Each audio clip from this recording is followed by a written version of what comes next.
Well, evolutionary law stems from a fundamental principle, and I'll get to in a second how I envision it actually working in conjunction with existing legal systems, business practices, community groups, and so forth. But it starts from a fundamental principle that the planet really is in peril, and all systems, financial systems, ecological systems, health systems, legal systems, are disintegrating. And in my view, that is because they're out of balance.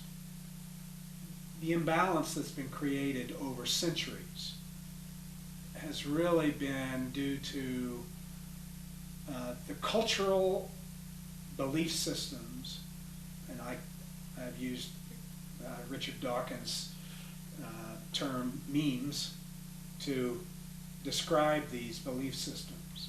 All right?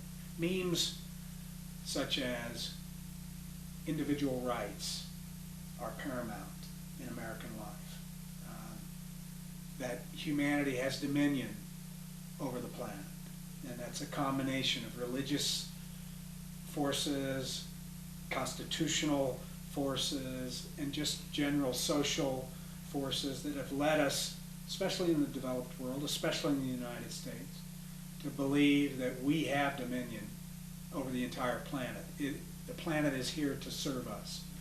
It's here for our pleasure, our sustenance, and our will to do with as we wish.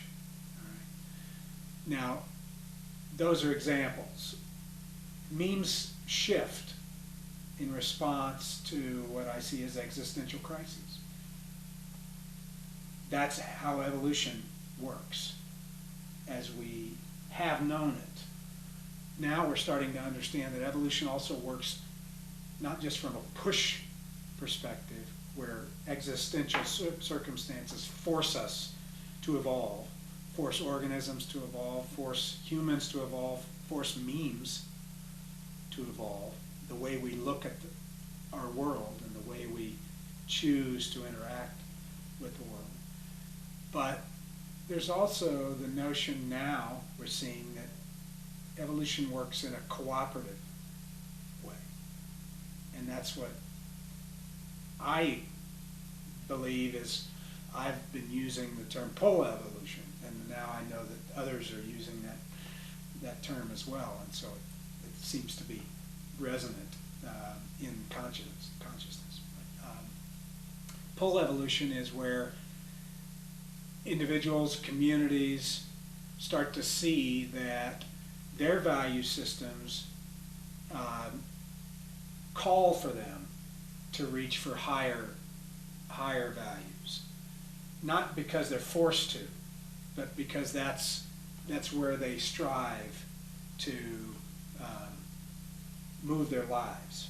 All right. There may also be an existential driver, but those two things work hand in hand. And so there are certain parts of the world and on the globe where groups are forming solely because it's what they see as the right thing to do, or the positive outcome that they seek, or they think that is the way in which change is going to happen, is because of people cooperating. And then there's other forces where they see no choice.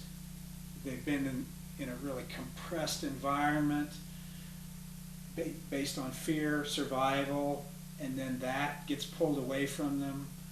And so they are forced to look for other ways of behaving. So memes shift over time, and then laws have always come in to support that shift. Sometimes people are dragged kicking and screaming. Civil rights movement comes to mind, segregation comes to mind, slavery. All of those situations involved memes shifting. The culture shifts so that the way of the past is no longer acceptable, and forcing change, and then laws come in to support that change. So I began to look at how that actually works and trying to see how is it going to work in the future.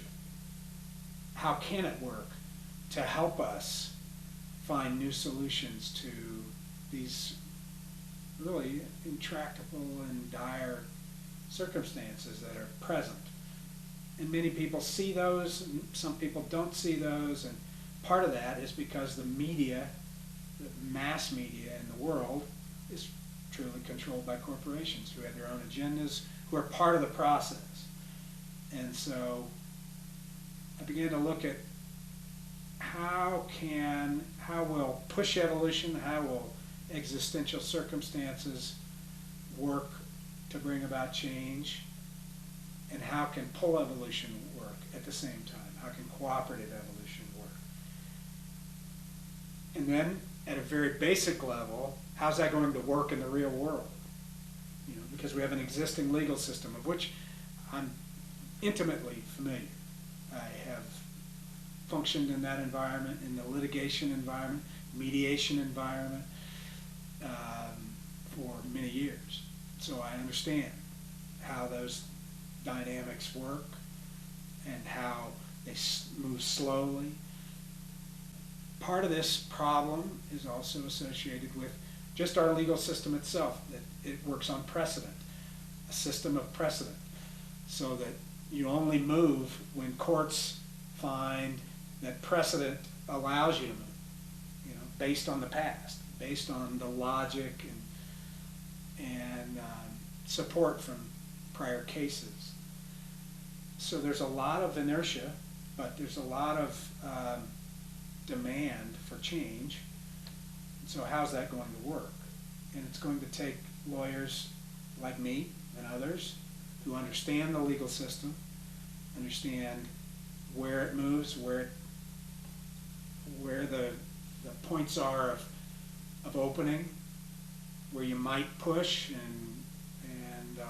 move it in different directions. And so that's what I'm trying to do. One of the areas that is tied to the substantive areas of law that I think need to be evolved is rights for nature. And legal rights for nature as a concept really started to gain some public notice in the early 1970s when a professor at Stanford, Christopher Stone, wrote at the time it was just a kind of a working text about should trees have standing, because it was looking at a specific case that had bubbled up around whether a wilderness area should, whether outside groups like the Sierra Club should have standing to bring a case on behalf of a wilderness area, which was under threat of development from big corporations. That case, coincidentally, got picked up because it went to the United States Supreme Court. And Justice Douglas on the court at the time, great environmental protector, took up the cause, so to speak, but only in dissent. But started talking about, well, of course, wilderness should have standing. Trees should have standing. A river has rights. All right? But that's not how it turned out in that case. And that's sort of a paradigm for how the legal system wasn't ready to recognize the concepts, even though they had some value and they had some real attraction. The issues centered around standing.